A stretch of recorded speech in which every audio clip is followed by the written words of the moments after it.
안녕하세요. 연세대학교의 한준 교수입니다. 제가 발표할 제목은 화면에 보시는 것은 플랫폼 일을 어떻게 바꾸는가라는 것인데 아마 목차에 있는 제목은 플랫폼 노동 막다른 골목인가 새로운 기회인가 아마 이렇게 제목이 달렸을 겁니다. 이 질문에 대해서 아마 이 실황을 들으시는 분들이나 아니면 읽어보시는 분들은 별로 어려움 없이 대답을 하실 수 있을 거라고 생각을 합니다. 우리가 느끼는 플랫폼 노동, 우리가 일상에서 접하는 플랫폼 노동은 상당히 긍정적인 면보다는 부정적인 면을 지금 많이 우리가 보고 있습니다. 제가 말씀드릴 내용은 그렇기 때문에 과연 이 중에 어떤 것이 현실이냐라는 것보다 왜 현실은 플랫폼이 약속했던 것과 비슷한 방향으로 가지 못했거나 아직은 못 갔는가, 그리고 어떻게 우리는 그것을 좀 더 다르게 만들 수 있는 그런 노력을 할 수 있을까, 이런 내용이 될 것 같습니다. 자, 시간을 한번 거슬러 올라가 보겠습니다. 이른바 요즘에 우리 사회도 그린 뉴딜을 얘기를 하는데, 뉴딜 경제의 이론적 기초를 만들었다는 케인즈라고 하는 경제학자는 한 100여 년 전 1930년에 이런 글을 썼습니다. 이것은 미래를 예측하는 글이었는데 2030년, 저희가 앞으로 10년 뒤가 될 것 같습니다. 그때가 되면은 다른 것을 다 빼고 사람들은 하루에 3시간, 즉 일주일에 15시간만 일하면 될 것이다. 그 밖에 다른 시간 동안에는 자기가 하고 싶은 걸 하면서 지혜롭고 유쾌하고 풍족한 삶을 누릴 것이다. 사실 지금의 우리의 코비드 상황에서 본다면은 굉장히 유토피아적인 생각입니다. 그런데 사실 여기서 흥미로운 점은 이분이 얘기했던 인간의 경제적 능력의 발전은 딱 맞아떨어지지는 않지만 만만치 않게 비슷하게 변했다라고 하는 것입니다. 과연 무슨 일이 있었던 것일까요? 이 그림은 영국의 켄 로치라고 하는 영화 감독이 최근에 만든 2편의 영화입니다.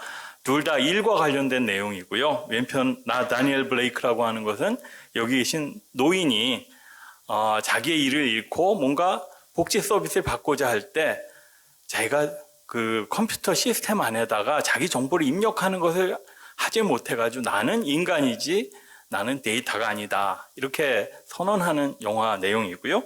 오른편에 미안해요 리키라고 하는 영화는 잘 우리가 지금도 많이 이야기하는 택배 노동으로 뛰어든 어느 가장의 이야기입니다. 굉장히 어려움을 많이 겪는 내용들이 여기에서 나오게 됩니다.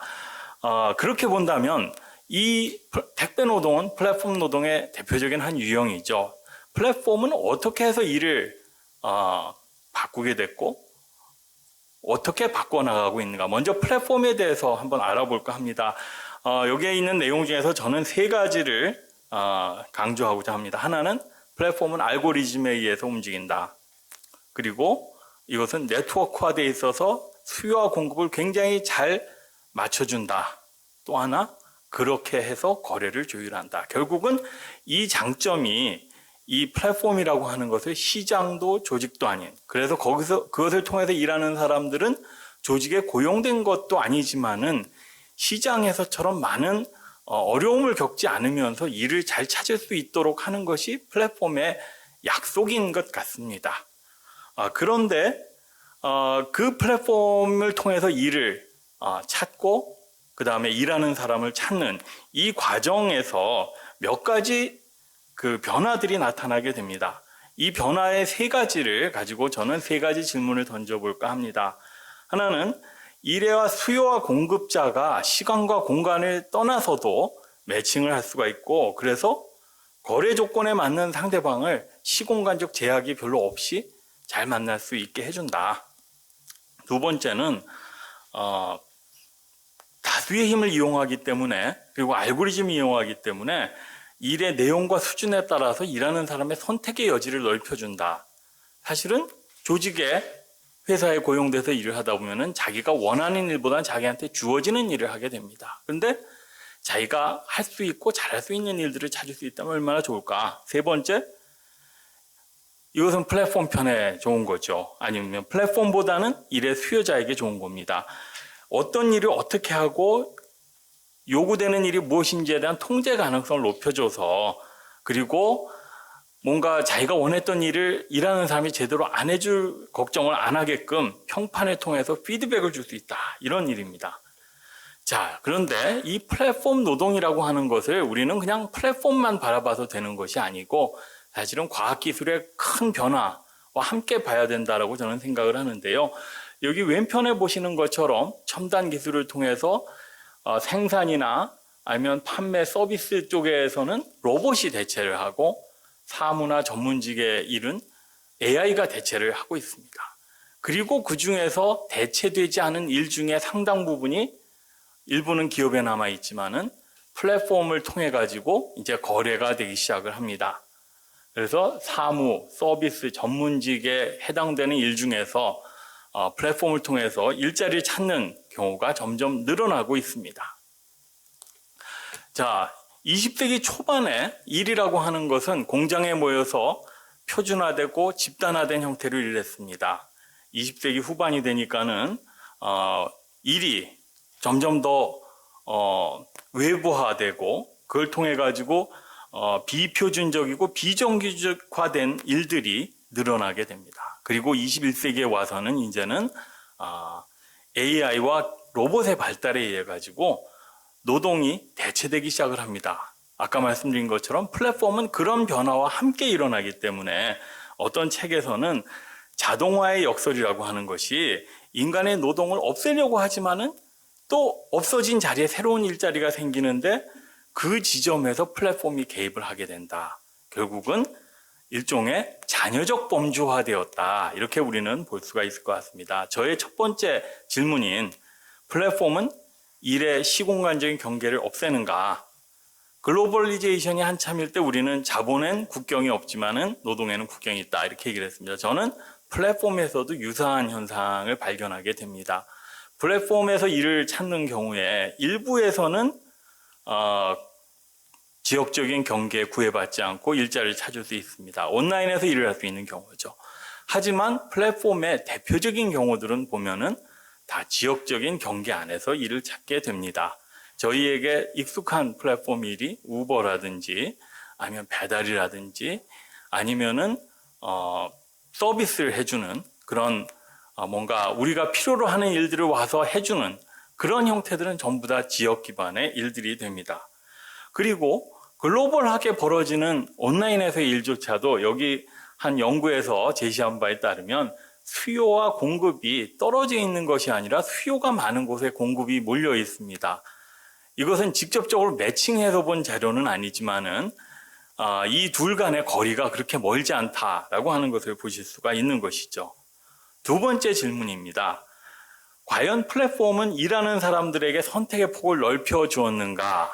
그러려면 저는 몇 가지 전제가 필요한 것 같습니다. 하나는 내가 일을 하고 싶다고 했을 때 그 일자리가 나에게 주어져야 되는데 사실은 온라인 플랫폼을 통해 가지고 일을 하는 분들의 얘기를 들어보면 예를 들어서 일을 수요하는 쪽이 만약에 영어를 하는 일이었다. 그러면은 문화적, 언어적 장애 때문에 그 일에서 배제되는 경우도 많이 있다. 그렇게 얘기를 합니다. 또 지역에서 일을 하는 경우에 내가 일하고 싶은 시간에 일을 할 수 있도록 해줬으면 좋겠다. 그렇게 생각을 하는데 사실은 나는 일을 주어지는 것을 거부할 수 있는 기회가 몇 번 남지 않았다라고 하는 현실이 남아있는 것 같습니다. 결국은 선택의 폭도 그렇게 넓지는 않은 것 같다. 이 슬라이드는 잠시 넘어가도록 하겠습니다. 세 번째 질문입니다. 과연 일하는 사람들은 더 편하고 자유로워졌는가? 플랫폼 일이라고 했을 때 이것은 자유로운 일입니다. 무슨 얘기냐면 조직에 고용돼서 명령을 받고 일하는 게 아니라 내가 공급자로서 수요자와 함께 거래를 해서 일을 하는 겁니다. 하지만 아까 말씀드린 것처럼 온라인에 기록이 남고요. 그 다음에 평판 시스템이 있기 때문에 물론 평판 시스템은 일하는 사람에게 불리한 것뿐만이 아니라 수요자에게 불리함을 없애주는 것이기도 합니다. 하지만 그것이 남용된다면 일하는 사람들은 굉장히 많은 부담을 가질 수밖에 없고요. 또 하나 굉장히 중요한 것은 시간의 문제입니다. 배달에서 많은 문제가 나타나는 이유 중에 하나가 시간에 쫓기는 거죠. 근데 그것은 수요자와 공급자의 시간이, 일하는 사람과 일을 시키는 사람의 시간의 감각이 다르기 때문입니다. 아마도 아인슈타인의 상대성 이론처럼 어떤 사람은 시간이 빨리 가고 어떤 사람은 시간이 한참 느리게 가는 것 같습니다. 결국은 이런 것들이 점점 일을 힘들게 만들다 보니까는 결국 플랫폼이 제공하는 기술적 가능성이라고 하는 것이 결국 누가 어떻게 활용하는가에 따라서 굉장히 다른 결과를 낳을 수 있다는 아이러니한 결과를 우리는 보게 되는 것 같습니다. 시간 관계상 제가 많은 말씀을 어떻게 우리가 좀 더 좋게 만들 수 있을까에 대해서 드리기는 어렵지만은 토론 시간에 좀 더 자세하게 말씀드릴 수 있을 것 같고, 보다 많은 사람이 참여할 수 있게 해주는 것, 그 다음에 적어도 이것이 고용노동이 아니라 자유로운 노동이라면은 선택의 기회를 좀 더 제공하는 것, 그리고 최저임금 이상이 되고 지역에 따라서 공정한 노동을 보수를 받을 수 있는 것, 그 다음에 보다 발전 가능성이 있고 뭔가 일을 배울 수 있는 기회를 제공하는 것, 그 다음에 올해만도 벌써 택배 노동 하시는 분들 13분이 돌아가셨죠. 안전과 보호, 그다음에 마지막으로 결국 이것이 기록이 남는다면은 자료와 개인정보 보호를 얼마나 잘해줄 수 있는가라고 하는 것이 앞으로 향후 플랫폼 노동이 좀 더 바람직하고 사람들에게 도움이 될 수 있는 일로 발전하는 데 한 노력의 계기가 되지 않을까, 출발점이 되지 않을까 그렇게 생각합니다. 감사합니다.